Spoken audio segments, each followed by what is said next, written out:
Praise lord అండి. దేవుని నామానికి స్తోత్రాలు. మీ అందరికీ నా వందనాలు తెలియజేస్తున్నాను. ఏక పునరుద్ధాన ఆరాధనలో ఏకీపిస్తున్నటువంటి మీ అందరికీ కూడాను మరొకసారి మహాగణుడు, మహోన్నతుడు, సర్వశక్తుడు అయినటువంటి దేవాది దేవుని నామం పేరిట వందనాలు చెల్లిస్తున్నాను. హల్లెలూయా, హల్లెలూయా. మరి ఈరోజు పరిశుద్ధ దినమును ఆచరించే నిమిత్తము మరి వాక్య ధ్యానంలోనికి వెళ్ళబోయే ముందు కొద్ది నిమిషాలు ప్రార్థన చేసుకుందాము. స్తోత్రములు స్తోత్రములు స్తోత్రములు అయిన మహాపరిశుద్ధుడ, మహాగణుడ, గొప్ప దేవ, నీకే వేలాది కోట్ల వందనాలు, స్తుతులు, స్తోత్రాలు చెల్లిస్తున్నాం తండ్రి. పరిశుద్ధాత్మ దేవ, నీకే స్తుతులయ్యా, నీకు వందనాలు చెల్లిస్తున్నాం తండ్రి. ఇంతవరకు నీ కృపలో మమ్మల్ని, మా కుటుంబాలని భద్రపరిచి కాచి కాపాడినటువంటి గొప్ప దేవ తండ్రి, ఇదిగోనైనా ఈ యొక్క పరిశుద్ధ దినాన్ని ఆచరించుటకు నాయన నా తండ్రి ప్రభా యోగ్యమైనటువంటి పాత్రలుగా తండ్రి ప్రభా మమ్మల్ని మాలచండయ్యా.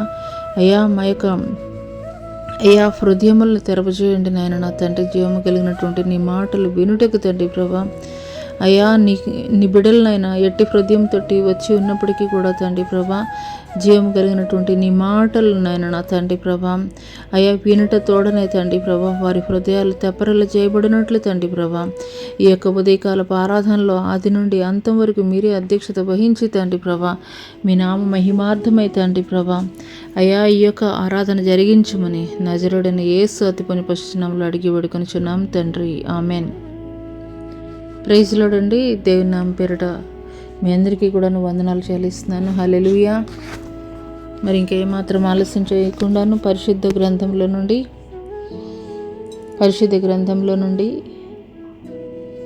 యెషయా గ్రంథము 40వ అధ్యాయము 10వ వచనం ఈరోజు ధ్యాన భాగంగా చూసుకుందాం. యెషయా గ్రంథము 40వ అధ్యాయము 10వ వచనం. నీవు నా దాసుడవనియు నేను నిన్ను ఉపేక్షింపగా ఏర్పరచుకుంటున్నానియు నేను నీతో చెప్పి ఉన్నాను. నీకు తోడై ఉన్నాను, భయపడకుము. నేను నీ దేవుడనై ఉన్నాను, దిగులు పడకుము. నేను నిన్ను బలపరుతును, నీకు సహాయం చేయబడను నేనే. నీతి అను నా దక్షిణ హస్తముతో నేను నిన్ను ఆదుకొందును. ఆమెన్. ఈ కొద్ది మాటలు దేవుడు మనందరి వెనుకల్లో ఆశీర్వాదకరంగా పంచి ఇచ్చునుగాక. ఆమెన్. Praise Lord. హల్లెలూయా. ఈరోజు ఈ యొక్క లేఖన భాగము నిజంగా మన జీవితాల్లో వాగ్దానపూర్వకమైనటువంటి మరి మాటనైతే కనుక చెప్పవచ్చు.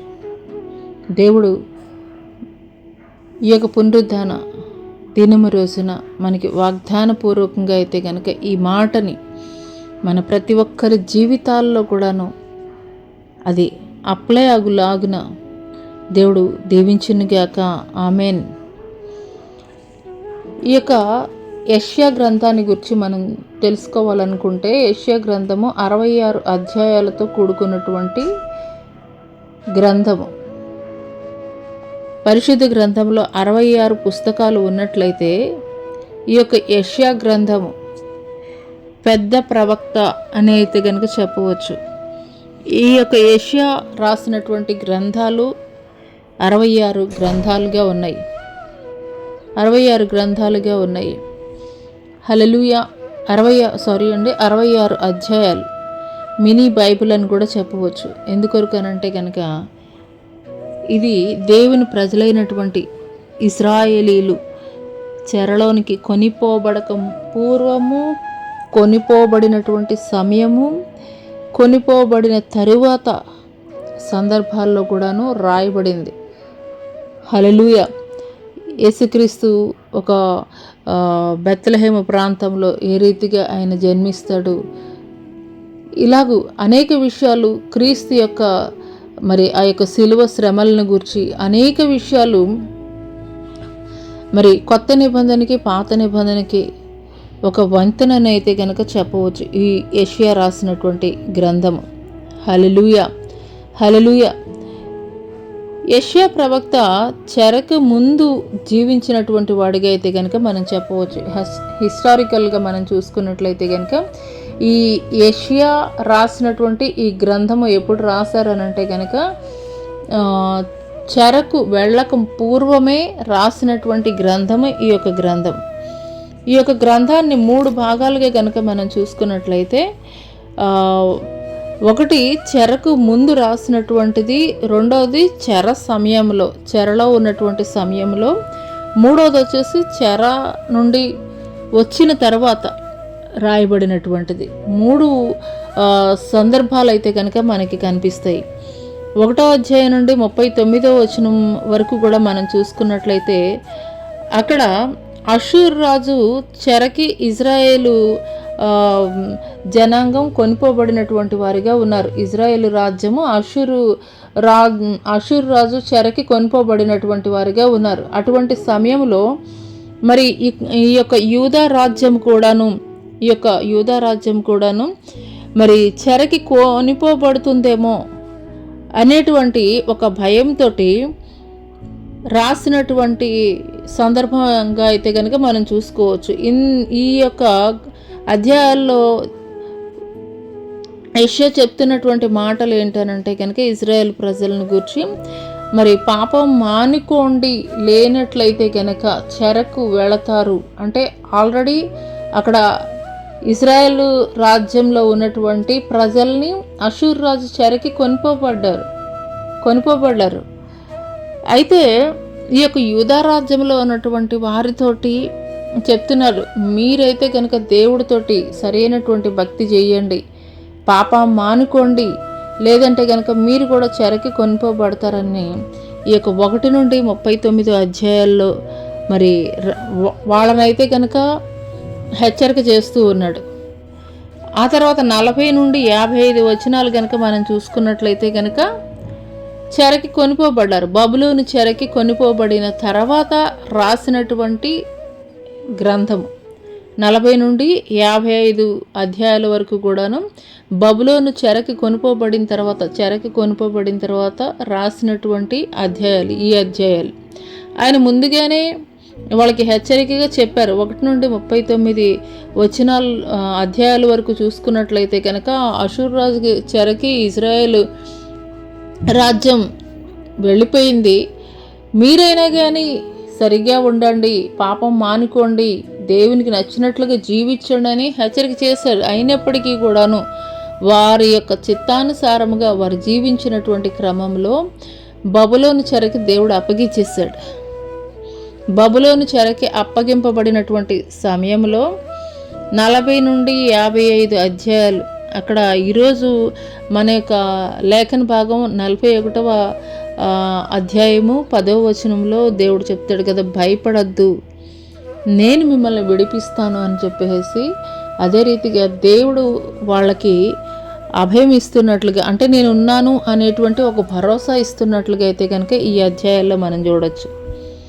అదే రీతిగా 56 నుండి 66 వచనాలు కనుక మనం చూసుకున్నట్లయితే చెర నుండి వాళ్ళు విడిపింపబడిన తర్వాత వారు దేవాలయాన్ని నిర్మించుకోవడము, ఇవన్నీ కూడా జరిగిన తర్వాత రాయబడినటువంటి విషయాలుగా అయితే కనుక మనం చూడవచ్చు. ఎందుకంటే మరలా మీరు జరిగిపోయింది ఎట్లాగో జరిగిపోయింది, ఇప్పటి నుండి అయినా కానీ ఒక న్యూ లైఫ్ అయితే కనుక మీరు స్టార్ట్ చేయండి, నీతిగా బ్రతకండి, సరైనటువంటి భక్తి జీవితాన్ని దేవుడితోటి కొనసాగించండి అని చెప్తున్నట్లుగా అయితే కనుక ఈ యొక్క అధ్యాయాల్లో అయితే కనుక మనం చూస్తాం. హల్లెలూయా. అయితే ఈ యొక్క లేఖన భాగం 41వ అధ్యాయము 10వ వచనం ఈరోజు మనం చదువుకున్నట్లయితే కనుక, హల్లెలూయా, 41వ అధ్యాయం 10వ వచనం ఈరోజు మనం చదువుకున్నటువంటి లేఖన భాగంలో కనుక మనం చూసుకున్నట్లయితే దేవుడు చెప్తున్నటువంటి సారాంశం ఏంటి అని అంటే కనుక, నిరాశలో ఉన్నటువంటి తన ప్రజలైనటువంటి వారికి దేవుడైతే కనుక ధైర్యం చెప్పేటువంటి ఆ యొక్క సందర్భాన్ని అయితే కనుక మనం చూస్తున్నాం. హల్లెలూయా. ఈరోజు అలాంటి పరిస్థితుల్లో నీ జీవితం కూడా కొనసాగింపబడుతూ ఉన్నట్లయితే కనుక దేవుడు ఈరోజు ఈ మాటల ద్వారా ఆనాడు ఇజ్రాయేల్ ప్రజలతోటి మాత్రమే కాదు, ఈరోజు నీతోటి కూడా మాట్లాడుతున్నారు. అంటే ఏ విధమైనటువంటి ఆశ లేనటువంటి నిరాశతోటి, ఇంకా నా జీవితంలో నేను మంచి రోజులు ఏమైనా చూడగలనా, ఇంకా నా జీవితంలో ఇంకా ఏదైనా కానీ మేలైన దాన్ని నేను పొందుకోగలనా, ఇటువంటి ఒక నిరాశ కలిగినటువంటి హృదయంతోటి, ఆలోచనతోటి ఒంటరిగా కుమిలిపోతూ కృంగిపోతూ నీవు ఈ మాటలు వింటున్నట్లయితే పరిశుద్ధాత్మ దేవుడు నిన్ను బలపరచు నిమిత్తమే ఈ మాటలు దేవుడు నీతోటి మాట్లాడుతున్నారు. హల్లెలూయా. ఇక్కడ దేవుడు మొట్టమొదటిగా ఆయన చెప్పినటువంటి మాట ఏంటి అని అంటే కనుక, నీవు నా దాసుడవనియు నేను నిన్ను ఉపేక్షింపక ఏర్పరచుకుంటున్నానియు నేను నీతో చెప్పి ఉన్నాను అని అయితే కనుక దేవుడు మాట్లాడుతున్నారు. హల్లెలూయా, హల్లెలూయా. నీవు నా దాసుడవనియు నేను నిన్ను ఉపేక్షింపక ఏర్పరచుకుంటున్నానియు నేను నీతో చెప్పి ఉన్నాను అని చెప్పేసి చెప్తున్నాడు. అంటే చాలాసార్లు మరి మన ఫ్యామిలీస్లో చూస్తాము, పిల్లలు తల్లిదండ్రులు అనుకున్నటువంటి ర్యాంక్స్ కానీ లేదంటే వాళ్ళు ఎక్స్పెక్ట్ చేసినటువంటి గోల్స్ కానీ రీచ్ అవునటువంటి పరిస్థితుల్లో తల్లిదండ్రులు ఎంతగానో వారిని గురించి విచారించేటువంటి వారుగా ఉంటారు. లేదా కొంతమంది మరి వారిని గురించి వ్యతిరేకంగా మాట్లాడేటువంటి పరిస్థితులు కూడా ఉంటాయి. అటువంటి సమయంలో వారు ఎంతగానో భయం చెందేటువంటి వారుగా ఉంటారు. అంటే ఈ యొక్క ఎగ్జామ్లో నేను కనుక మంచి మార్కులు తెచ్చుకోకపోతే నా తల్లిదండ్రులు నన్ను కోపడతారు. ఈ రీతిగా పిల్లలు కొంతమంది భయపడిపోయేటువంటి వారుగా ఉంటారు. లేదా క్లాస్లో వాళ్ళు మిగతా వారందరికంటే కూడాను కొంచెం తక్కువ స్థాయిలో వారి యొక్క స్టడీస్ ఉన్నట్లయితే కనుక ఒక లోన్లీనెస్ అనేది అయితే కనుక క్రియేట్ అవుతున్నది. కానీ ఇక్కడ ఈ యొక్క యూదా రాజ్యం ప్రజలు బబులోను చెరకి కొనుపోబడినటువంటి పరిస్థితుల్లో కూడాను దేవుడు ఎంత చక్కగా వారితోటి మాట్లాడుతున్నారు అని అంటే కనుక, నువ్వు ఓడిపోయినా కానీ పర్వాలేదు, బబులోను రాజు మీ మీద దండెత్తి వచ్చినప్పుడు నువ్వు జయించలేకపోయావు, ఓడిపోయావు, చెరగా నువ్వు కొనిపోబడ్డావు, అయినా కానీ పర్వాలేదు, నేను నిన్ను ఎన్నుకున్నానని చెప్పేసి దేవుడు చెప్తున్నాడు. నువ్వు నా దాసుడవు అయినప్పటికీ కూడా నేను నిన్ను ఉపేక్షించలేదు అని చెప్పేసి దేవుడు చెప్తున్నాడు. అంటే నేనేమి నిన్ను నిర్లక్ష్య పెట్టలేదు, నేను నిన్ను ఏర్పాటు చేసుకున్నాను, నేను నిన్ను ఏర్పరచుకున్నాను అని చెప్పేసి అయితే కనుక దేవుడు ఎంతో చక్కగా ఒక ఆదరణకరమైనటువంటి మాటలు అయితే కనుక దేవుడు మాట్లాడుతున్నారు. హల్లెలూయా, హల్లెలూయా. మరి మన జీవితాల్లో ఇలాంటి నిరాశాజనకమైనటువంటి పరిస్థితులు గుండా, అయ్యో నేను ఇలాంటి ఒక టార్గెట్ నేను పెట్టుకున్నానే, ఆ టార్గెట్ని నేను రీచ్ కాలేకపోయాను, లేదంటే కనుక ఆ గోల్ని నేను రీచ్ కాలేకపోయాను అని నీ జీవితంలో ఎలాంటి పరిస్థితులు గుండా నువ్వు వెళుతున్నప్పటికీ కూడాను దేవుడైతే కనుక ఆదరించి నిమిత్తం మాట్లాడుతున్నారు. నువ్వు భయపడాల్సినటువంటి అవసరం లేదు, నువ్వు ఇంకా కూడాను నా కుమార్తెవే, నా కుమారుడే, నువ్వు నా కుమారుడివే, నేను నిన్ను ప్రత్యేకపరచుకుని ఉన్నాను, కాబట్టి భయపడాల్సినటువంటి అవసరం లేదు. నా కుమారుడా, నా కుమార్తె, నేను నిన్ను ఉపేక్షించలేదు, నేను నిన్ను విడిచిపెట్టలేదు. కొన్నిసార్లు మన జీవితంలో ఎదురయ్యేటువంటి పరిస్థితుల్ని చూసినప్పుడు ఏ రీతిగా ఉంటుంది అని అంటే కనుక, అయ్యో నేను దేవుడితోటి కరెక్ట్గా ట్రావెల్ చేస్తున్నాను, అయినప్పటికీ కూడాను నా జీవితంలోనే ఎందుకు ఇంత స్ట్రగులింగ్, ఇంత పెయిన్, ఇంత నొప్పి, ఇంత బాధ ఎందుకు నా జీవితంలోనే? కొన్నిసార్లు అనిపిస్తుంది, ఏంటి దేవా నా చెయ్యి విడిచిపెట్టేసావా, నా చెయ్యి విడిచిపెట్టేసావా, నేను ఇంత కరెక్ట్గా భక్తి చేస్తున్నాను కదా, అయినా కానీ నువ్వు ఎందుకయ్యా నా జీవితంలో ఇంత శ్రమను అనుమతింపజేస్తున్నావు, నా చెయ్యి విడిచిపెట్టేసావా అని కొన్నిసార్లు దేవుణ్ణి మనం ప్రశ్నించేటువంటి వారముగా ఉంటాం. అందుకొరకే ఆనాడు తన ప్రజలైనటువంటి వారిని కూర్చి కూడా దేవుడు మాట్లాడుతున్నారు.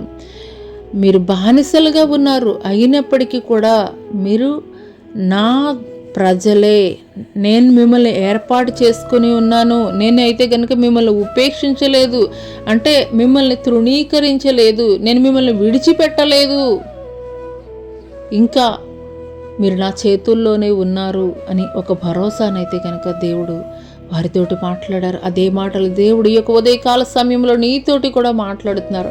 నువ్వు ఎలాంటి పరిస్థితుల్లోనికి వెళ్ళిపోయినప్పటికీ కూడాను, ఎలాంటి స్థితిగతుల్ని నువ్వు ఫేస్ చేస్తున్నప్పటికీ కూడాను నువ్వు కంగారు పడాల్సిన అవసరం లేదు, నువ్వు కలవరం చెందాల్సినటువంటి అవసరత లేదు. ఎందుకొరకు అనంటే కనుక నీ పరిస్థితిని చూసి నీ చుట్టుప్రక్కల వారు నిన్ను గేలిగా మాట్లాడవచ్చు, అవమానకరంగా మాట్లాడవచ్చు. కానీ నీ దేవుడు నీవున్నటువంటి పరిస్థితిని చూసి నిన్ను అవమానకరంగా చూడడం లేదు. ఆయన ఏమంటున్నారంటే, నువ్వు ఇంకనూ కూడా నా బిడ్డవే, నువ్వు ఇంకనూ కూడా నా బిడ్డవే. హల్లెలూయా, హల్లెలూయా. మన చంటి బిడ్డలు ఉంటారండి, వాళ్ళు అందంగా చక్కగా స్నానం చేపించి రెడీ చేస్తేనే వాళ్ళు మనకి ముద్దుగా అనిపిస్తారా? మన బిడ్డలు అని చెప్పేసి అనుకుంటామా? మరి వాళ్ళు మురికిగా ఉంటే వాళ్ళు మన బిడ్డలు అని చెప్పేసి అనుకుంటాం కదా. నా బిడ్డ అని చెప్పేసి ఆ చిన్న బిడ్డ ఎంత ఆ డ్రెస్ నిండా మురికి చేసుకున్నప్పటికీ కూడాను తల్లి ఎంతగానో ఎత్తుకొని ముద్దు చేస్తుంది. అదే రీతిగా నువ్వు ఎలాంటి పరిస్థితుల్లోనికి వెళ్ళిపోయినప్పటికీ కూడాను దేవుడు నిన్ను ఇంకను కూడా ప్రేమిస్తున్నాడు అని చెప్పడానికి ఒక సాదృశ్యమే దేవుడు మాట్లాడుతున్నటువంటి ఈ మాటలు. హల్లెలూయా.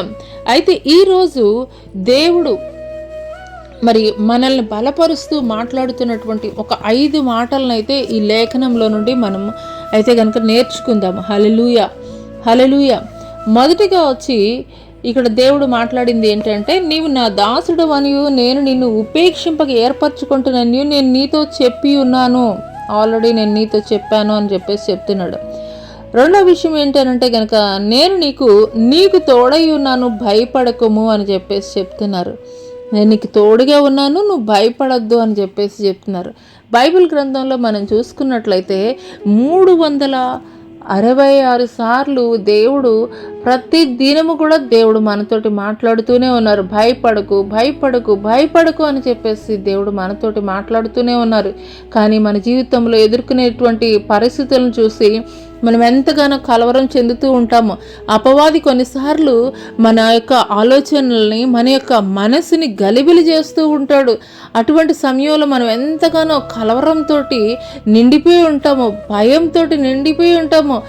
ఈ పరిస్థితి తర్వాత ఏం జరుగుతుందో, ఎలా ఉండబోతుందో, ఇలాంటి ఒక భయాల మధ్యలో నీవు జీవిస్తున్నట్లయితే నిన్ను ఆదరించే నిమిత్తమే దేవుడు యొక్క ఉదయకాల సమయంలో ఈ మాటలు నీతోటి మాట్లాడుతున్నారు. హల్లెలూయా. నువ్వు ఎలాంటి పరిస్థితుల్లో ఉన్నా కానీ దేవుడు నీతోటి మాట్లాడుతున్నారు. నువ్వు ఒంటరివి కాదు, నేను నీకు తోడై ఉన్నాను. మనుషులందరూ నీ చేయి విడిచిపెట్టచ్చు, మనుషులందరూ కూడాను నీకు వ్యతిరేకంగా నిలిచి ఉండవచ్చు, కానీ దేవుడొక్కడు నీ పక్షంగా నిలబడబోతున్నాడు. హల్లెలూయా, హల్లెలూయా. ఒక బైబిల్లో ఒక ఎగ్జాంపుల్ కనుక మనం చూసుకున్నట్లయితే, దావీదు అన్నలు 40 దినాల నుండి మరి గొల్యాతు సవాలు విసురుతున్నటువంటి సమయంలో వారు భయంతోటి మరి ఎదురు నిలబడలేనటువంటి పరిస్థితుల్లో ఒక్క దావీదు ఒడిసెల రాయితోటి జీవము కలిగినటువంటి యెహోవా నామం పేరిట నీ మీదికి యుద్ధానికి వస్తున్నానని ఒడిసెల రాయితోటి ఆ యొక్క గొల్యాతుని చంపివేసినటువంటి వాడిగా ఉన్నాడు. హల్లెలూయా.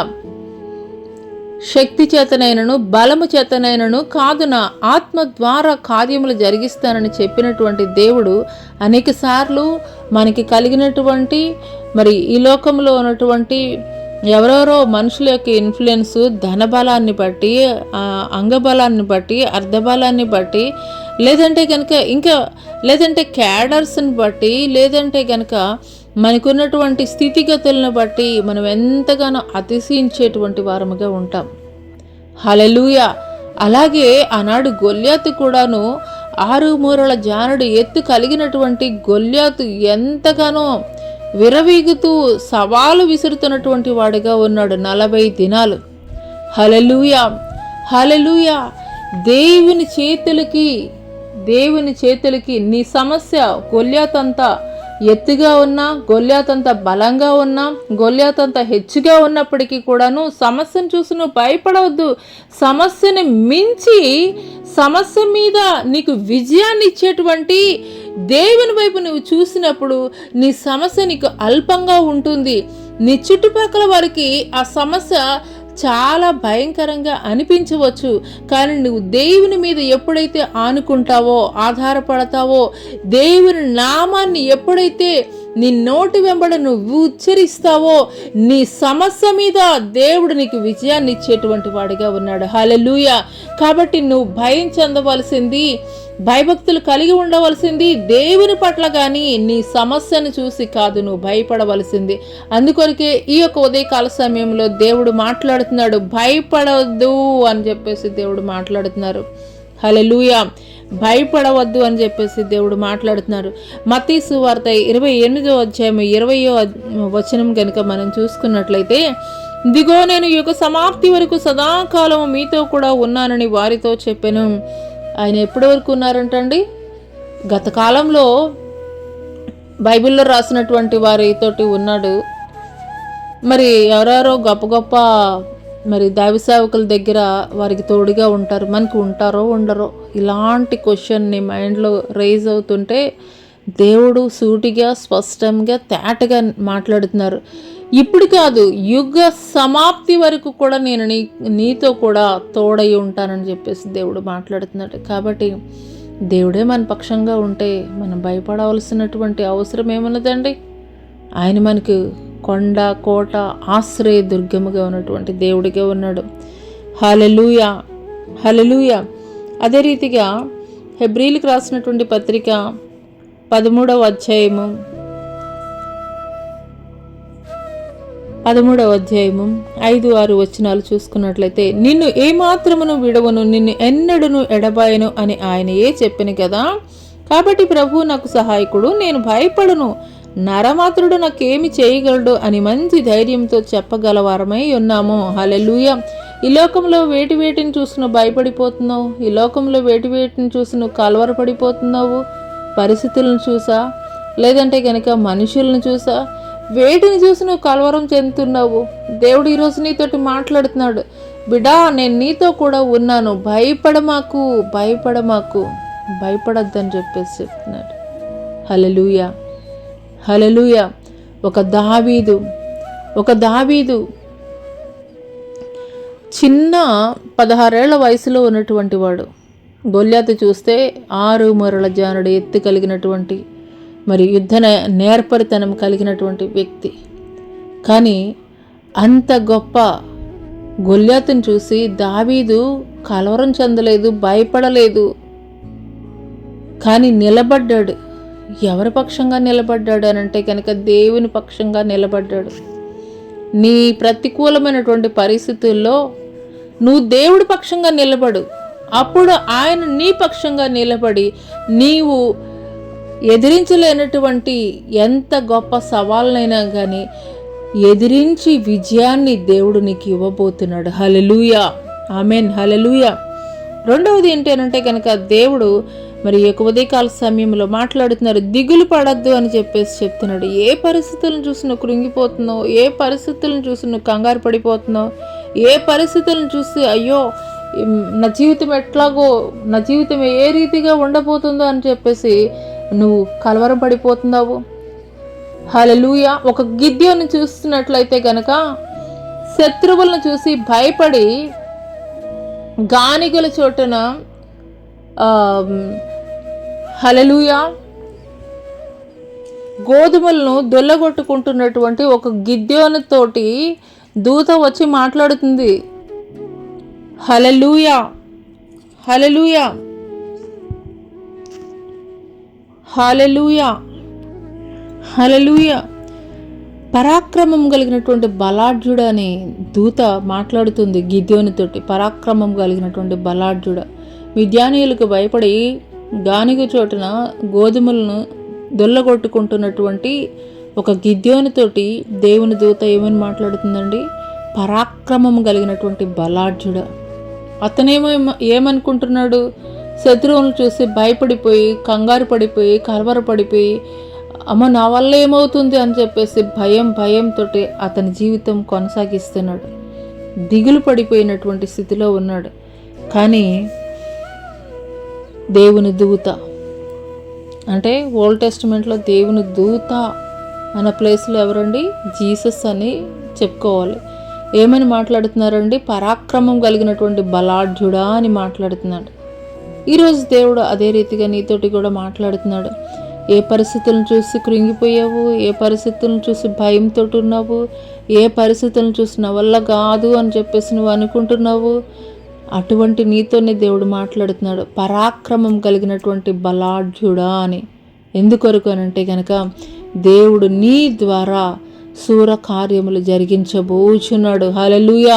ఆనాడు గిద్యోను యొక్క సైన్యము 300 మందిగా దేవుడు కుదించి వేశాడు, తగ్గించేశాడు. ఇంకా పెంచుతాడేమో అని చెప్పేసి గిద్యోను అనుకుంటే ఏం చేశాడంటే ఫిల్టరింగ్ చేసి 300 మందికి తీసుకుని వచ్చాడు.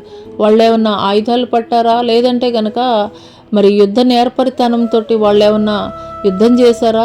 ఏమీ చేయలేదు. కుండలు పట్టుకుని వెళ్ళారు, బూరలు ఊదినటువంటి వారుగా ఉన్నారు.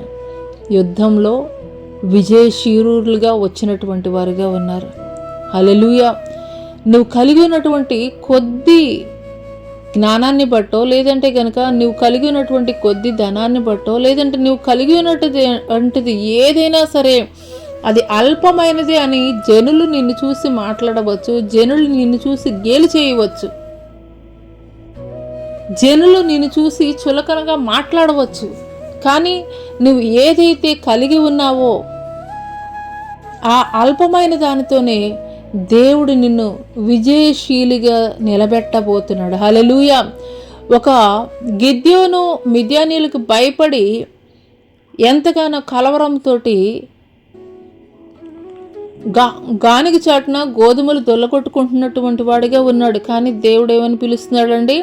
పరాక్రమం కలిగినటువంటి బలాఢ్యుడా అని చెప్పేసి పిలుస్తున్నాడు. అదే రీతిగా దేవుడు ఈరోజు నిన్ను కూడా పిలుస్తున్నాడు, పరాక్రమం కలిగినటువంటి బలాఢ్యుడా అని. ఎందుకంటే నీ ద్వారా దేవుడు శూర కార్యములు జరిగించబోతున్నాడు. కాబట్టి నువ్వు భయపడవలసినటువంటి అవసరత లేదు, కంగారు పడవలసినటువంటి అవసరత లేదు, కలవరము చెందవలసినటువంటి అవసరము అంతకన్నా కూడా లేదు. హల్లెలూయా. హల్లెలూయా. ఫిలిప్పీలకు రాసినటువంటి పత్రిక ఒకసారి చూద్దామండి. ఫిలిప్పీలకు రాసినటువంటి పత్రిక 4వ అధ్యాయం 6వ వచనంలో కనుక మనం చూసుకున్నట్లయితే 6-7, దేనిని గురించి చింతపడకుడి కానీ ప్రతి విషయంలోనూ ప్రార్థన విజ్ఞాపనముల చేత కృతజ్ఞతాపూర్వకంగా మీ విన్నపములు దేవునికి తెలియజేయడు. అప్పుడు సమస్త జ్ఞానమునకు మించిన దేవుని సమాధానము యేసుక్రీస్తు వలన మీ హృదయములకు మీ తలంపులకు కావలి ఉండును. హల్లెలూయా. దేనిని గురించి కూడా మీరు చింతపడద్దు, దేనిని గురించి చింతపడద్దు కానీ ప్రతి విషయంలో కూడాను దేవునికి కృతజ్ఞతాపూర్వకంగా ప్రార్థన విజ్ఞాపనలు చేసినట్లయితే కనుక ఖచ్చితంగా కూడాను సమస్త జ్ఞానాన్ని మించినటువంటి జ్ఞానం దేవుడు మీకు ఇవ్వబోతున్నాడు. దేవుడు ఈరోజు వాగ్దానపూర్వకంగా తెలియజేస్తున్నాడండి. అంతేకాదు మరి 1 పేతురు రాసినటువంటి పత్రిక 5-7 వచనాలు చూసుకున్నట్లయితే 5వ అధ్యాయం 7వ వచనం, ఆయన మిమ్మల్ని గురించి చింతించున్నాడు గనక మీ చింత యావత్తు ఆయన మీద వేడి. హల్లెలూయా. హల్లెలూయా. ఇప్పటి వరకు కూడా నీ జీవితంలో నువ్వు ఎదుర్కొంటున్నటువంటి పరిస్థితులను బట్టి నువ్వు కృంగిపోతూ దిగులుతోటి మరి ఉన్నటువంటి పరిస్థితుల్లో ఉన్నావేమో. దేవుడు అందుకొరకే నీతోటి మాట్లాడుతున్నాడు. ఆయన మిమ్మల్ని గురించి చింతించుచున్నాడు కాబట్టి మీ చింత యావత్తు కూడాను ఆయన మీద వేయడి. ఎవరైనా కానీ ఈ లోకంలో నీకున్నటువంటి పరిస్థితులను బట్టి నీకు చేసేటువంటి సహాయము ఏదో ఒక 1% లేదంటే ఒక 10% చేయొచ్చు. కానీ మొత్తం కూడాను నీకున్నటువంటి సమస్త భారం కూడా నేను తీసుకుంటానులే, నేను నీకు హెల్ప్ చేస్తానని ఎవరైనా చేసేవాళ్ళు ఉన్నారండి ఈ లోకంలో? ఎవరు కూడా లేరు, ఏ నరుడు కూడా లేడు. కానీ దేవుడు ఈరోజు నీతోటి మాట్లాడుతున్నాడు. నీ చింత యావత్తు కూడా నా మీద ఉంచు, నేను నిన్ను గురించి చింతిస్తున్నాను కాబట్టి, నీ విషయమే నేను చింతిస్తున్నాను కాబట్టి నువ్వు ఇంకా చింతించాల్సినటువంటి అవసరత లేదు అని చెప్పేసి దేవుడు మాట్లాడుతున్నాడు. ఒక చిన్న ఎగ్జాంపుల్ మీకు అర్థం కావడానికి నేను చెప్తాను. ఒక చిన్న కుమార్తె స్కూల్ నుండి వచ్చింది,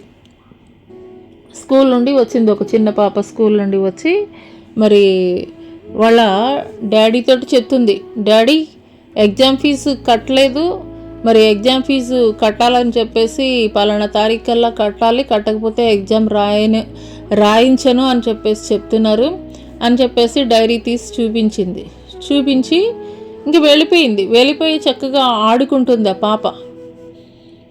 పాప ఏమి ఆ డైరీ ముందు పెట్టుకొని అయ్యో ఏంటి ఇలా రాశారని చెప్పేసి ఆ పాప ఎదురుగా పెట్టుకొని ఆలోచన చేయలేదు, ఏడుస్తూ కూర్చోలేదు. ఎందుకొరకనంటే కనుక అది ఆ చిన్న పాప ద్వారా జరిగేటువంటి పని అయితే కనుక కాదు.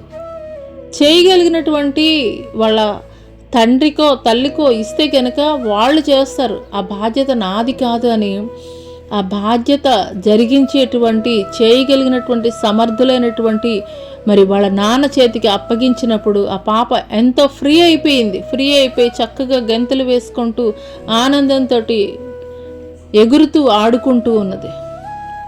దేవుడు ఈరోజు నీతోటి అదే మాట్లాడుతున్నాడు. ఆ చిన్న పాప కలిగినటువంటి విశ్వాసం, ఆ చిన్న పాప ఎరిగినటువంటి జ్ఞానము ఈరోజు మనం కూడా కలిగి ఉండాలి. మనం మోయలేనటువంటి భారాలు మోసుకుంటూ, మనం చేయలేనటువంటి పనులు మనం చేయాలని ప్రయత్నం చేస్తూ, మన యొక్క మరి అల్పమైనటువంటి జ్ఞానంతో ఆలోచన చేస్తూ ఎంతగానో దిగులు పడుతూ కలవరం చెందుతూ ఉంటాము. ఆ చిన్న పాప ఎంత జ్ఞానంతో చేసింది, తను చేయలేదు అని ఆ పాపకి తెలుసు కాబట్టి చేయగలిగినటువంటి తన తండ్రి చేతికి ఆ యొక్క డైరీని అప్పగించింది. అదే రీతిగా ఆయన చెప్తున్నాడు, మనల్ని గురించి ఆయన చింతిస్తున్నాడు కాబట్టి మన చింత యావత్తు కూడా ఆయన మీద ఉంచాలని దేవుడు ఈరోజు మనతోటి మాట్లాడుతున్నాడు. మనం చేయలేనటువంటి పనులను గురించి, మన వల్ల కానటువంటి పనులను గురించి మనం ఎందుకు ఆలోచించాలి, మనం ఎందుకు విచారించాలి? ఆ బాధ్యత భారము మరి మన దేవుడు ఆయన నేను మోస్తానని చెప్తున్నప్పుడు అది ఆయనకి అప్పగించేస్తే నువ్వు ఫ్రీ అవుతావు. నువ్వు ఆలోచించి నువ్వు దిగులు చెంది నువ్వు భోజనం మానేసి నువ్వేం చేయగలవు? నువ్వేమీ కూడా చేయలేవు. కాబట్టి చేయగలిగినటువంటి శక్తిమంతుడైనటువంటి దేవుని చేతికి ఈ దినము ఎలాంటి పరిస్థితుల్లో ఈరోజు నువ్వు కృంగిపోతున్నప్పటికీ కూడాను నువ్వు దేవుని చేతికి అప్పగించు. ఖచ్చితంగా దేవుడు నీ యొక్క ప్రతి పరిస్థితిని కూడా ఆయన మార్చేటువంటి వాడిగా ఉన్నాడు. హల్లెలూయా. మూడో విషయం ఏంటంటే కనుక దేవుడు చెప్తున్నాడు, నేను బలపరుస్తాను అని చెప్పేసి చెప్తున్నాడు. దిగులు పడకు, నేను నిన్ను బలపరుస్తానని చెప్పేసి చెప్తున్నాడు. మరి మనలో శక్తి లేకపోయినటువంటి పరిస్థితుల్లో ఆయన మనకి బలమిచ్చి ఆదుకునేటువంటి వాడిగా ఉన్నాడు. హల్లెలూయా, హల్లెలూయా. కొన్నిసార్లు ఇది శారీరక సంబంధమైనటువంటి బలాన్ని గురించి ఆయన మాట్లాడట్లేదు, కానీ ఆధ్యాత్మిక సంబంధమైనటువంటి బలాన్ని, ఆత్మ సంబంధమైనటువంటి బలాన్ని యెషయా గ్రంథం 40:29 చూసుకున్నట్లయితే సొమ్మశీలిన వారికి బలమిచ్చేవాడు ఆయనే, శక్తిహీనులకు బలాభివృద్ధి కలుగజేయేవాడు ఆయనే. హల్లెలూయా, హల్లెలూయా. సొమ్మసిల్లిపోయి ఉన్నావా? అయ్యా నా వల్ల కాదయ్యా, నేనేం చెయ్యలేకపోతున్నానయ్యా. ఒక ఏలియాని కనుక మనం చూస్తున్నట్లయితే ఎంతో గొప్పగా కర్మేలు పర్వతం దగ్గర మరి ఛాలెంజ్ విసిరాడు. ఎన్నాళ్ల మట్టుకు మీరు 2 తలంపుల మధ్య ఉంటారు? యెహోవా దేవుడైతే యెహోవాను సేవించండి, బయలు దేవుడైతే బయలును సేవించండి అని గొప్ప ఛాలెంజ్ విసిరి మరి ఆకాశం నుండి అగ్నిని దించి మరి వారందరితోటి కూడాను జేజేలు కొట్టించినటువంటి ఈ యొక్క ఏలియా ఒక యెజబేలు పలికినటువంటి మాటలను బట్టి ఎంతగానో కృంగిపోయి బదరి వృక్షం క్రిందికి వచ్చి అయ్యా నా వల్ల కాదని చెప్పేసి ఎంతో నిరాశతో ఉన్నటువంటి సమయంలో దేవుని దూత మరి అప్పము నీళ్లు ఇచ్చి శక్తితోటి నింపి నువ్వు చేయవలసినటువంటి ప్రయాణం చాలా ఉన్నది, ఈ యొక్క ఆహారం తీసుకోమని చెప్పేసి అప్పము నీళ్లు ఇచ్చినప్పుడు అవి సేవించిన తర్వాత 40 రాత్రింపగళ్ళు ప్రయాణం చేసి దేవుని పర్వతం అని పిలువబడేటువంటి హోరేబు పర్వతానికి చేర్చబడినటువంటి వాడిగా ఉన్నాడు. హల్లెలూయా, హల్లెలూయా. అనేకసార్లు మన జీవితాల్లో కూడా అంతే. నేను ఎంతో శక్తిమంతురాలని, నేను ఎంతో స్ట్రాంగ్ అని చెప్పేసి మనం అనుకుంటూ ఉంటాం.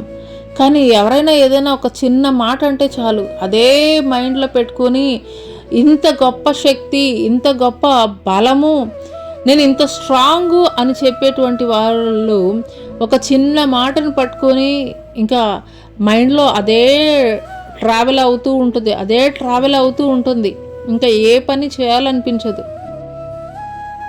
దిగులుతోటి ఉండేటువంటి వారిగా ఉంటారు. అలాగే ఒక ఏలియా కూడాను ఎంతో గొప్ప కార్యం జరిగించాడు. 3.5 సంవత్సరాలు వర్షం ఆగిపోమంటే ఆగిపోయింది, మరలా ఆ తర్వాత కురవమంటే కురిసింది. ఎన్ని అద్భుతాలు చేసినటువంటి ఒక ఏలియా ఒకే ఒక స్త్రీ పలికినటువంటి మాటల్ని గూర్చి ఎంతగానో నిరాశలోనికి వెళ్ళిపోయినటువంటి వాడిగా ఉన్నాడు. ఏలియాని ఏ ఒక్క మనుషుడు మాట ద్వారా కూడాను బలపరచలేకపోయాడు, కానీ దేవుడు అప్పము నీళ్లు ఇచ్చి దేవుడు బలపరచడం ద్వారా, దేవుడు మాట్లాడడం ద్వారా, దేవుడు తన శక్తితోటి నింపడం ద్వారా మరలా 40 రాత్రింపగళ్ళు ఏకదాటిగా ప్రయాణం చేసినటువంటి వాడిగా ఉన్నాడు. హల్లెలూయా. నువ్వు ఎలాంటి పరిస్థితుల్లో కృంగిపోయినటువంటి స్థితిలో ఉన్నావా? అయ్యా నా వల్ల కాదయ్యా, నా శక్తి ఇంకా సరిపోవట్లేదయ్యా, నా వల్ల ఎంత మాత్రము కాదయ్యా అని అంటే కనుక ఆయన నీ పక్షముగా కార్యం చేసేటువంటి వాడిగా ఉన్నాడు. హల్లెలూయా, హల్లెలూయా.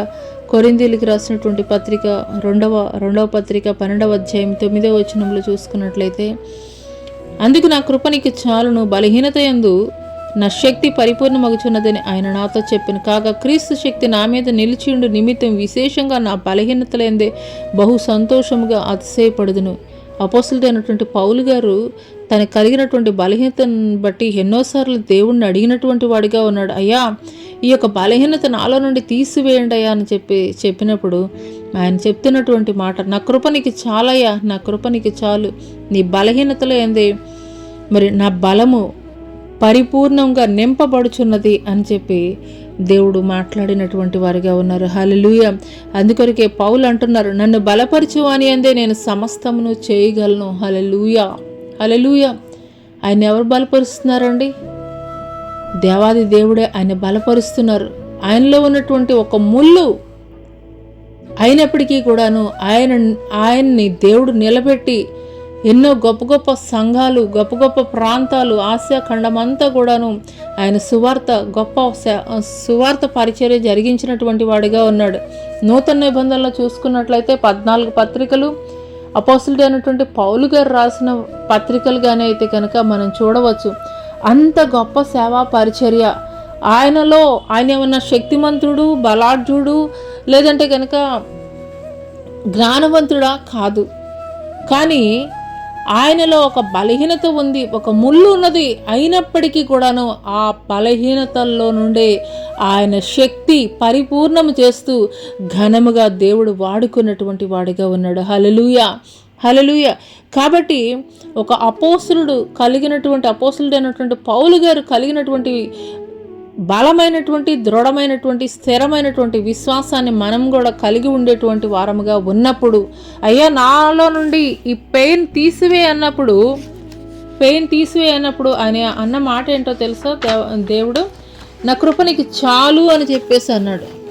అదే రీతిగా యేసుక్రీస్తు వారి యొక్క జీవితంలో కూడా మనం చూసుకున్నట్లయితే గెత్సెమనే వనంలో కూడాను ఆయన అడుగుతాడు తండ్రిని, తండ్రి నీ చిత్తమైతే ఈ పాత్ర నా యొద్ద నుండి తొలగించుము, అయినప్పటికీ కూడాను నీ చిత్తమే నా జీవితంలో సిద్ధించునుగాక అని మాట్లాడతాడు.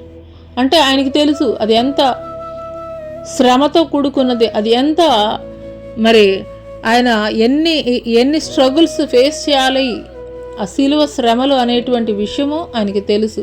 కాబట్టి అడిగాడు. అయినప్పటికీ కూడా ఏమన్నారు? నీ చిత్తమే సిద్ధించునుగాక అని మాట్లాడినటువంటి వారుగా ఉన్నారు. హల్లెలూయా, హల్లెలూయా. అదే రీతిగా నీ జీవితంలో నువ్వు ఎలాంటి పరిస్థితుల్ని ఎదుర్కొంటున్నప్పటికీ కూడాను ఆయన ఆ యొక్క బలహీనతల్లోనే దేవుడు నిన్ను బలపరిచేటువంటి వాడిగా ఉన్నాడు. హల్లెలూయా. 4వ విషయం ఏంటంటే కనుక ఆయన హెల్పర్గా అయితే కనుక ఉన్నాడు, సహాయకుడిగా ఉన్నాడు. హల్లెలూయా, హల్లెలూయా. నీ సమస్యను గురించి నువ్వెంతగానో ఆలోచిస్తూ కృంగిపోతున్నటువంటి సమయంలో ఆయన నీకు సహాయకుడిగా, ఆదరణకర్తగా ఉండేటువంటి వాడిగా ఉన్నాడు. కీర్తనల గ్రంథం 46వ అధ్యాయం 1వ వచనంలో చూసుకున్నట్లయితే, దేవుడు మనకు ఆశ్రయమును దుర్గమునై ఉన్నాడు, ఆపత్కాలంలో ఆయన నమ్ముకోదగినటువంటి సహాయకుడు. దేవుడు మనకు ఆశ్రయమును దుర్గమునై ఉన్నాడు, ఆపత్కాలంలో ఆయన నమ్ముకోదగిన సహాయకుడు. వేరే ఎవరెవరో కాదండి, దేవాది దేవుడి మీద ఎవరైతే ఆనుకుంటారో నిశ్చయముగా మిగతా వాళ్ళకి ఈ లోకంలో ఎవరికైనా కానీ ఫోన్ చేసినట్లయితే అత్యవసరమైనటువంటి పరిస్థితుల్లో వాళ్ళ ఫోన్ కలుస్తుందో కలవదో తెలియదు, ఆ వ్యక్తులు వస్తారో రారో తెలియదు. కానీ ఎప్పుడైతే నీ యొక్క ఆపత్కాలమైనటువంటి సమయంలో అయ్యా ఇంకెవ్వరు లేరయ్యా, నువ్వు మాత్రమే నాకు దిక్కు అని చెప్పేసి ఎప్పుడైతే నువ్వు దేవుని తట్టు తిరిగి మోకాళ్ళు ఉంటావో ఖచ్చితంగా వెంటనే ఆయన సహాయం అందించేటువంటి వాడిగా ఉన్నాడు. హల్లెలూయా. కీర్తనల గ్రంథం 121:1-2 వచనాలు చూసుకున్నట్లయితే అక్కడ దావీదు మాట్లాడుతున్నాడు. కొండల తట్టు నాకు కన్నులు ఎత్తుచున్నాను, నాకు సహాయం ఎక్కడ నుండి వచ్చును? యెహోవా వల్ల నాకు సహాయం కలుగును. ఆయన భూమి ఆకాశములను సృజించినవాడు. అయ్యా నీ కోసం నేను కొండల తట్టు నాకు కన్నులు ఎత్తుచున్నాను. అయ్యా నీ సహాయం కోసం నాకు ఎక్కడి నుండి వస్తుందయ్యా? నువ్వు తప్ప నాకు సహాయకుడు ఎవరున్నారయ్యా అని చెప్పేసి ఇక్కడ దావీదు మాట్లాడుతున్నటువంటి వాడిగా ఉన్నాడు. హల్లెలూయా. అదే రీతిగా నూతన నిబంధనలో మనం చూసుకున్నట్లయితే మత్తయి సువార్త 11:28లో దేవుడు మాట్లాడుతున్నాడు. ప్రయాసపడి భారం మోసుకొనిచున్న సమస్త జనులారా నా యొద్దకు రండి, నేను మీకు విశ్రాంతిని కలగజేసేదను అని చెప్పేసి దేవుడు మాట్లాడుతున్నాడు. ఆయన మన యొక్క ప్రతి పాప శాప భారముల నుండి ఆయన మనకి విడుదలనిచ్చేటువంటి వాడిగా ఉన్నాడు. మన భారాలని మనమే మోసుకుని వెళ్ళాలని ఆయన కోరుకునేటువంటి వాడైతే కనుక కాదండి. ఆయన అంటున్నారు, ప్రయాసపడి భారం మోసుకొనిచున్న సమస్త జనులారా నా యొద్దకు రండి, నేను మీకు విశ్రాంతిని కలగజేస్తాను. మన భారాలు మనం వీపు మీద మోసుకుంటూ మనము వెళ్ళడం కాదండి. ఒక చిన్న స్టోరీ చెప్తాను. రోడ్డు మీద ఒక పెద్ద ఆవిడ ఒక గంపతోటి పళ్ళు అనమాట అమ్ముకుంటూ ఉన్నది. ఎండలో నిలబడింది, ఆయాస పడిపోతూ ఉన్నది. అటువంటి సమయంలో అటు వైపు మార్గం గుండా వెళుతున్నటువంటి ఒక కారు యజమాని ఆమె దగ్గరికి వచ్చి, అమ్మా ఏంటి ఎండలో ఉన్నారు, మీరు ఎక్కడికి వెళ్ళాలి అని చెప్పేసి అడిగినప్పుడు ఆ వృద్ధాప్యంలో ఉన్నటువంటి స్త్రీ అన్నదంట, అయ్యా నేను పలానా చోటుకి వెళ్ళాలంటే నేను అటువైపే వెళుతున్నాను రండి అని చెప్పేసి కారులో అయితే కనుక ఇన్వైట్ చేశాడు. ఇన్వైట్ చేసిన తర్వాత తీసుకుని వెళుతూ ఉన్నటువంటి వాడిగా ఉన్నాడు. అటువంటి సమయంలో మరి ఈ యొక్క కారు యజమాని అయితే కనుక ఈ పెద్దావిడ ఏసీ వేసాడు, చక్కగా కూర్చోబెట్టాడు, ప్రశాంతంగా ఉంటుందేమో అని చెప్పేసి అనుకున్నాడు. కానీ తీరా చూస్తే ఆమె ఇంకా కూడా ఆయాసపడుతూనే ఉన్నది. ఇదేంటి కారులో కూర్చోబెట్టాను, చక్కగా ఏసీ వేసాను, అయినా కానీ ఈవిడ ఇంకా ఆయాసపడుతుంది ఏంటి అని చెప్పేసి వెనక్కి తిరిగి చూస్తే ఆవిడ ఆ యొక్క కారులో కూర్చుని కూడాను ఆ గంప ఆవిడ నెత్తి మీద నుండి కూడా అయితే కనుక తీయట్లేదంట. హల్లెలూయా. అదే రీతిగా మనం ఏం చేస్తాము, దేవుడు పిలుస్తున్నాడు. ప్రయాసపడి భారం మోయించినటువంటి సమస్తమైన వారులారా నా యొద్దకు రండి, నేను మీకు విశ్రాంతిని కలుగజేస్తానని ఆయన పిలుస్తున్నా కానీ మనం ఏం చేస్తున్నాం అని అంటే కనుక ఆ గంప మన్నెత్తి మీదే పెట్టుకొని అయ్యా నేను మొయ్యలేకపోతున్నానయ్యా, నా వల్ల కావట్లేదయ్యా అని చెప్పేసి చెప్పేటువంటి వారంగా ఉన్నాము. హల్లెలూయా. హల్లెలూయా. హెబ్రీలకు రాసినటువంటి పత్రిక 13:6లో చూసుకున్నట్లయితే, కాబట్టి ప్రభువు నాకు సహాయుడు, నేను భయపడను, నరమాత్రుడు నాకేమి చేయగలడు అని మంచి ధైర్యంతో చెప్పగలవారమై ఉన్నాము. కాబట్టి మనకి దేవుడు సహాయకుడిగా ఉన్నాడు కాబట్టి మనం భయపడాల్సినటువంటి అవసరం అయితే కనుక లేదు. యోహాను సువార్త 14:16-26 వచనాలు కనుక మనం చూసుకున్నట్లయితే అక్కడ ఈ రీతిగా రాయబడి ఉంటుంది. ఆదరణకర్త అనగా తండ్రి నామను పంపబోవు పరిశుద్ధాత్మ లేక ఉత్తరవాది సమస్తమును మీకు బోధించి నేను మీతో చెప్పిన సంగతులన్నింటినీ మీకు జ్ఞాపకం చేయును. అటువలే ఆత్మయు మన బలహీనతను చూసి సహాయం చేయుచున్నాడు. ఎలయనగా మనం యుక్తముగా ఎలాగ ప్రార్థన చేయవలనో మనకు తెలియదు, కానీ ఉచ్చరింప శక్యం కాని మూలుగులతో ఆత్మ తానే మనపక్షంగా విజ్ఞాపనం చేయుచున్నాడు. హల్లెలూయా. పరిశుద్ధాత్మ దేవుడు కొన్నిసార్లు మనం ప్రార్థన చేసుకోలేనటువంటి బలహీనతలకు వెళ్ళిపోతూ ఉంటాము. అటువంటి సమయంలో పరిశుద్ధాత్ముడు మనపక్షంగా ఆయన తండ్రికి విజ్ఞాపనం చేసేటువంటి వాడిగా ఉంటాడు. ఇది గ్రీక్ పదంలో మనం చూసుకున్నట్లయితే కనుక ఆదరణకర్త అనంటే కనుక హెల్పర్ అనేటువంటి మీనింగ్ అయితే కనుక ఉంటుంది. హల్లెలూయా. చివరిగా మనం చూసుకున్నట్లయితే కనుక హల్లెలూయా హల్లెలూయా ఆదుకునేటువంటి వాడిగా ఉన్నాడు దేవుడు. తన యొక్క దక్షిణ హస్తం ద్వారా ఆదుకునేటువంటి వాడిగా ఉన్నాడు. తన యొక్క దక్షిణ హస్తం ద్వారా ఆదుకునేటువంటి వాడిగా ఉన్నాడు. ఈ యొక్క దక్షిణ హస్తము లేదంటే కనుక దక్షిణము లేదంటే కనుక కుడి చేయి దక్షిణ హస్తము అని అంటే ఏంటి అని అంటే కనుక ఇది ఒక అధికారానికి గౌరవానికి అయితే కనుక సాదృశ్యంగా అయితే కనుక మనం చెప్పవచ్చు. ఎందుకొరకు అని అంటే కనుక చాలామంది ఒక విఐపీల దగ్గరికి వెళ్ళాలనంటే కనుక మనం డైరెక్ట్గా విఐపీలను కలవము. వాళ్ళకి రైట్ హ్యాండ్ అంటే వాళ్ళకి బాగా సమీపంగా ఉండేటువంటి వ్యక్తి ఎవరైతే ఉన్నారో వాళ్ళ ద్వారా ముందుగా మనం మాట్లాడే అపాయింట్మెంట్ తీసుకుని ఆ యొక్క విఐపీలని మనం కలిసేటువంటి వారంగా ఉంటాము. అదే రీతిగా ఈ యొక్క రైట్ హ్యాండ్ దక్షిణ హస్తము అని అంటే దేనికి సాదృశ్యంగా ఉన్నది అని అంటే కనుక గౌరవానికి, అధికారానికి, శక్తికి, నీతికి ఇదైతే కనుక సాదృశ్యంగా ఉన్నదని అయితే కనుక మనం చెప్పవచ్చు. హల్లెలూయా. అదే రీతిగా ఈ యొక్క దక్షిణ హస్తం అని అంటే ఎంత బలం కలిగినది అని అంటే కనుక పూర్వకాలంలో లేదంటే కనుక మరి యుద్ధాలు చేసేటప్పుడు వాళ్ళు యొక్క శక్తిని అంతా కూడాను ఆ యొక్క రైట్ హ్యాండ్ ద్వారానే ఆ యుద్ధ పరికరాలు చేత పట్టుకొని యుద్ధాలు చేసేటువంటి వారుగా ఉంటారు. అదే రీతిగా దేవుడు ఈరోజు మనతోటి కూడా మాట్లాడుతున్నది మాట ఏంటంటే కనుక నా యొక్క దక్షిణ హస్తము ద్వారా నేను నిన్ను ఆదుకుంటాను, నా దక్షిణ హస్తముతో నేను నిన్ను ఆదుకుంటానని చెప్పేసి దేవుడు మాట్లాడుతున్నాడు. అంటే మన యొక్క నాలెడ్జ్ కానీ మన యొక్క ఆలోచన కానీ అక్కడ నిలిచిపోయినటువంటి పరిస్థితుల్లో దేవుడు పనిచేయడం అయితే గనక ఆరంభిస్తాడు. హల్లెలూయా, హల్లెలూయా. సొమ్మసిల్లిపోయినటువంటి పరిస్థితుల్లో ఉన్నావా, కృంగిపోయినటువంటి స్థితిలో ఉన్నావా, నిరాశలోనికి వెళ్ళిపోయినటువంటి స్థితిలో ఉన్నావా, ఏ సహాయము కూడా నాకు లేదయ్యా అని చెప్పి ఎదురు చూస్తున్నటువంటి పరిస్థితుల్లో నీవు ఉన్నావా, అయితే దేవుడు నీ పక్షంగా యుద్ధం చేయబోతున్నాడు. హల్లెలూయా, హల్లెలూయా, హల్లెలూయా. అన్నాడు హిజ్కియా సన్హెరీబు అనేటువంటి శత్రురాజు చేసినటువంటి ఆ యొక్క మాటల్ని బట్టి ఆ యొక్క తాకీదుని తీసుకుని వెళ్ళి దేవాలయంలో పరిచి ప్రార్థనలు చేసినప్పుడు మరి హిజ్కియా సైన్యం వెళ్ళి అక్కడ యుద్ధం చేయలేదు. కానీ ఆ యొక్క రాత్రి దేవుడు ఒకే ఒక దేవదూతను పంపించినప్పుడు 180,000 మందిని హతము చేసినట్లుగా అయితే కనుక పరిశుద్ధ గ్రంథము తెలియజేస్తుంది. హల్లెలూయా, హల్లెలూయా.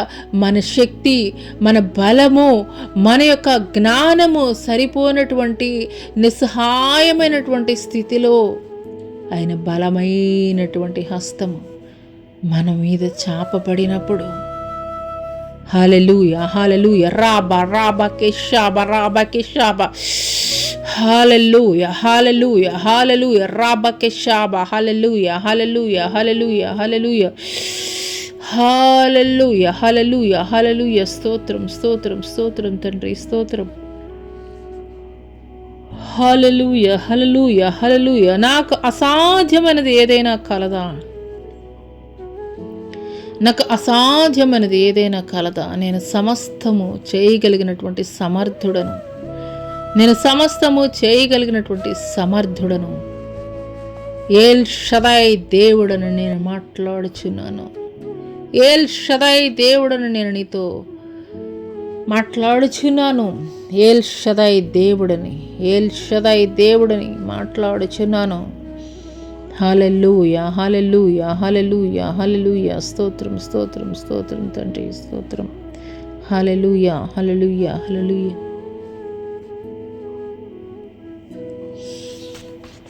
మనం బలహీనతలో ఉన్నప్పుడు మన పక్షముగా ఆయన యుద్ధం చేసేటువంటి వాడిగా ఉన్నాడు.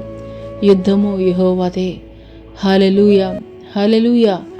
మరి ఎర్ర సైన్యం 2 పాయలుగా చీల్చినప్పుడు దేవుని ప్రజలైనటువంటి వారు ఆరిన నేల మీద వెళ్ళినప్పుడు వెంబడిస్తున్నటువంటి ఫరో సైన్యాన్ని 2 పాయలు మూసివేసి శత్రు సైన్య అంతటినీ కూడాను సముద్రంలో ముంచివేయలేదా? నీ శక్తి కాదు, నీ బలము కాదు, నీ జ్ఞానము కాదు, నీ తెలివి కాదు, నీ ఆలోచన కాదు, నీవు కలిగినది ఏది కూడా కాదు. జీరోనయ్యా, కంప్లీట్ జీరోనయ్యా, కంప్లీట్ జీరో, కంప్లీట్ జీరో. కంప్లీట్గా నేను నీ మీద ఆధారపడుతున్నాను. కంప్లీట్గా నన్ను నేను సజీవ యాగముగా నన్ను నేను నీకు సమర్పించుకుంటున్నాను అని ఎప్పుడైతే కంప్లీట్గా నిన్ను నువ్వు దేవునికి సబ్మిట్ చేసుకుంటావో, సమర్పించుకుంటావో, అప్పుడు దేవుడు పని చేయడం ఆరంభిస్తాడు. హల్లెలూయా, హల్లెలూయా. నీవు పని చేస్తున్నంత కాలము నీ జ్ఞానంతోటి, నీ శక్తితోటి, నీ తెలివితోటి, నీ ఇన్ఫ్లుయెన్స్ తోటి, నీ ప్రయత్నాలు నువ్వు చేస్తున్నంత కాలము కూడాను ఆయన సైలెంట్గా పక్క నుండి చూసేటువంటి వాడిగా ఉంటాడు. నా కుమారుడు ఎప్పుడు నా యొద్దకు వచ్చి అడుగుతుంది, నా సహాయం కొరకు అడుగుతుందని ఆయన ఎదురు చూసేటువంటి వాడిగా ఉంటాడు.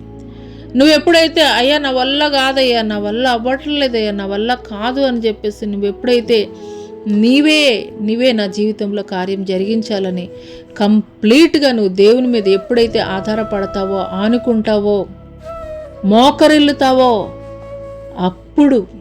అప్పుడు ఆయన కార్యం చెయ్యడం ఆరంభిస్తాడు. హల్లెలూయా, హల్లెలూయా, హల్లెలూయా. పరిశుద్ధాత్మ దేవుడు ఈరోజు ఉదయకాల సమయంలో దేవుడు నీతోటే సూటిగా స్పష్టంగా మాట్లాడుతున్నాడు. హల్లెలూయా. రోమీలకు రాసినటువంటి పత్రిక, అపోస్తలుడైనటువంటి పౌలు గారు రోమీ సంఘాలకు రాసినటువంటి పత్రిక 8:31 ఇట్లుండగా ఏమందము, దేవుడు మనపక్షంగా ఉండగా మనకి విరోధి ఎవడు? ఆమేన్. హల్లెలూయా, హల్లెలూయా. మన పక్షంగా దేవుడు ఉన్నప్పుడు మనకి విరోధి ఎవరండి? ఎలాంటి స్థితిగతులు, ఎలాంటి పరిస్థితులు, ఎటువంటి జనాంగము నీకు ఎదురుగా నిలబడినప్పటికీ కూడా నీ పక్షంగా దేవుడు నిలబడ్డాడు అనేటువంటి విషయాన్ని నువ్వు మర్చిపోవద్దు. కీర్తనల గ్రంథము 16వ అధ్యాయం 11వ వచనంలో చూసుకున్నట్లయితే, జీవ మార్గమును నీవు నాకు తెలియజేసదు, నీ సన్నిధిని సంపూర్ణ సంతోషం కలదు, నీ కుడి చేతిలో నిత్యము సుఖములు కలవో. జీవ మార్గాన్ని ఆయన తెలియజేసేటువంటి వాడిగా ఉన్నాడు.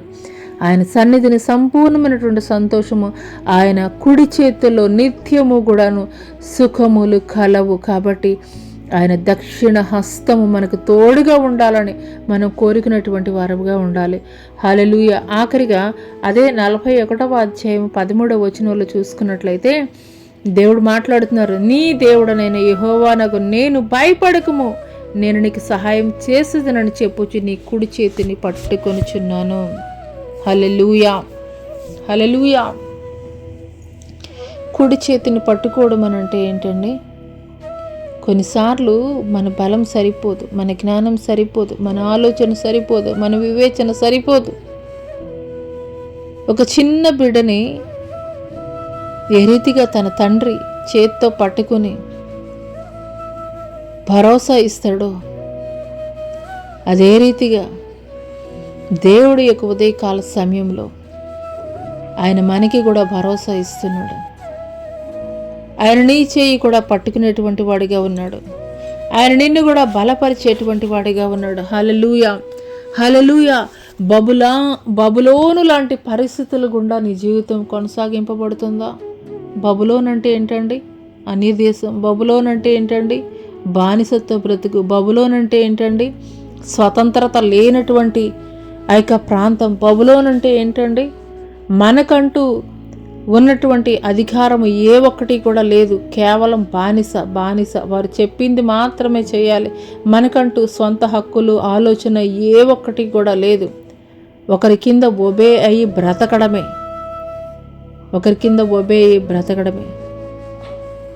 అలాంటి నిరాశజనకమైనటువంటి పరిస్థితుల్లో నీ జీవితం కూడా ఒక బబులోను లాంటి పరిస్థితుల్లో నీ జీవితం కొనసాగింపబడుతుందా?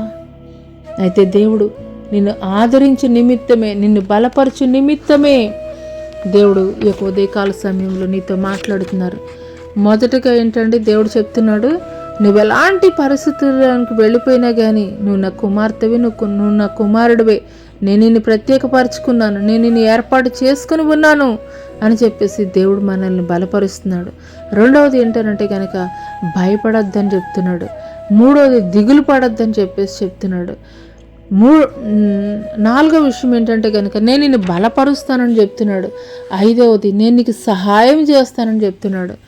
ఫైనల్గా ఏంటండి, ఇవన్నీ చేసినా కానీ అయ్యా నాకు శక్తి సరిపోవట్లేదు, నాకు బలం సరిపోవట్లేదయ్యా అని చెప్పేసి నువ్వు అంటున్నావా? అయితే నువ్వేమీ కూడా చేయనవసరం లేదు. నువ్వు మౌనముగా ఉండి చూడు, దేవుడే ఆయన కార్యం జరిగించేటువంటి వాడిగా ఉన్నాడు. హల్లెలూయా, హల్లెలూయా. ఊరక నిలిచియుండి చూడుడి, దేవుడు చేసేటువంటి మహోన్నతమైనటువంటి కార్యముల కొరకు. అవునండి, ఆనాడు ఎర్ర సముద్రం ఎదురైనప్పుడు ఇజ్రాయేల్ ప్రజలు ఎంతగానో కలవరంతో నిండిపోయారు. ఏంటి మా ఎగిప్తులో సమాధులు లేక ఇక్కడికి తీసుకుని వచ్చావు, ఎందుకు మమ్మల్ని ఇలా చంపేయాలని చెప్పేసి అనుకుంటున్నావు అని మోషే మీద ఎంతగానో కలవరంతో నిండిపోయి ఉన్నారు.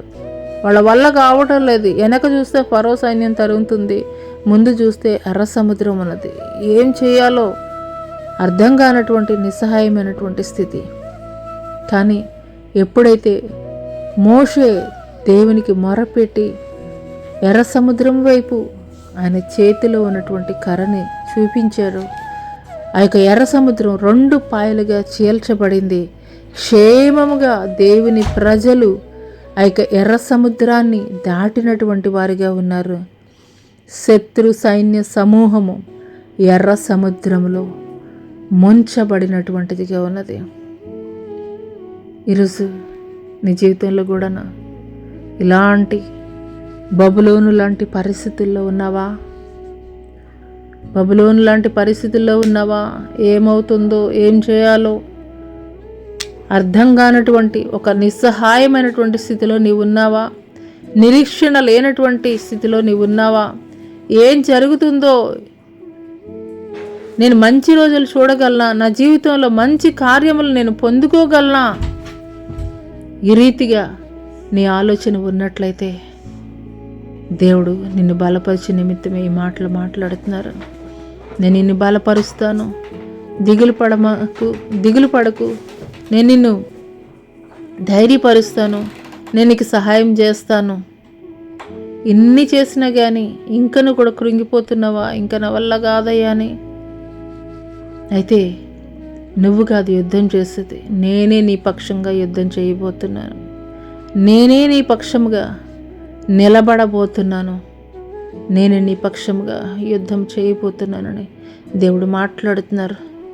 ఆయన నీ దక్షిణ హస్తమును, ఆయన నీ కుడి చేతిని ఆయన పట్టుకొని పోచున్నాడు. ఆయన ఘనమైనటువంటి కార్యములు నీ జీవితంలో జరిగించబోచున్నాడు. నువ్వు బలహీనరాలువే, ఏ యోగ్యత కూడా లేదని చెప్పేసి అనుకుంటున్నావు. కానీ నీ విశ్వాసం ద్వారా దేవుడు నీ జీవితంలో కార్యములు జరిగించబోచున్నాడు. గొప్ప కార్యములను నువ్వు చూడబోతున్నావు. గొప్ప కార్యములను, అద్భుత కార్యములను దేవుడు నీ జీవితంలో జరిగించబోతున్నాడు. నమ్ము ప్రియ సహోదరి సహోదరుడా, నిశ్చయముగా దేవుడు వాగ్దానం చేసి వీగిపోయేటువంటి వాడు కాదు. అబ్రహాముతో వాగ్దానం చేశాడు, నోవహుతోటి వాగ్దానం చేశాడు. అదే రీతిగా దేవుడు ఈరోజు నీతోటి కూడా వాగ్దానం చేస్తున్నాడు. నిన్ను విడువను ఎడబాయను, నా దక్షిణ హస్తముతో నేను నిన్ను ఆదుకుంటాను అని. నిశ్చయముగా ఆనాటి ఇజ్రాయేల్ ప్రజల్ని ఏ రీతిగా బబులోను చెర నుండి అన్య రాజైనటువంటి కోరేషు ప్రేరేపించి ఏ రీతిగా తన ప్రజలైనటువంటి వారిని దేవుడు విడిపించాడో, తన వాగ్దానాన్ని నెరవేర్చాడో, అదే రీతిగా నీ జీవితంలో నీవు ఎదుర్కొంటున్నటువంటి ప్రతి పరిస్థితి నుండి కూడాను దేవుడు నీకు విడుదల కలగజేయబోతున్నాడు. దేవుడు నీ జీవితంలో మేలు చేయబోతున్నాడు. దేవుడు నీ జ్ఞానమును మించి గొప్ప కార్యములు జరిగించబోచున్నాడు. నిశ్చయముగా పరిపూర్ణమైనటువంటి విశ్వాసాన్ని మనం కలిగి ఉన్నప్పుడు వాటిని మనం పొందుకునేటువంటి వారముగా ఉంటాము. అట్టి కృప దేవుడు మనకి దయచేయను గాక. ఆమెన్. ప్రార్థన చేసుకుందామండి. స్తోత్రములు స్తోత్రములు స్తోత్రములు ఆయన మహాపరిశుద్ధుడ మహాగణుడ గొప్ప దేవానికి వేలాది కోట్ల వందనాలు స్తుతులు స్తోత్రాలు చెల్లిస్తున్నాం తండ్రి. హల్లెలూయా హల్లెలూయా హల్లెలూయా హల్లెలూయా హల్లెలూయా హల్లెలూయా. నేను రోషము కలిగినటువంటి దేవుడను నీ పక్షముగా కార్యములు జరిగించు నిమిత్తము. నేను రోషము కలిగినటువంటి దేవుడను నీ పక్షముగా కార్యములు జరిగించు నిమిత్తము నిన్ను విడువను ఎడబాయను. నేను రోషము కలిగినటువంటి దేవుడను నా కుమార్తె. నేను రోషము కలిగినటువంటి దేవుడను.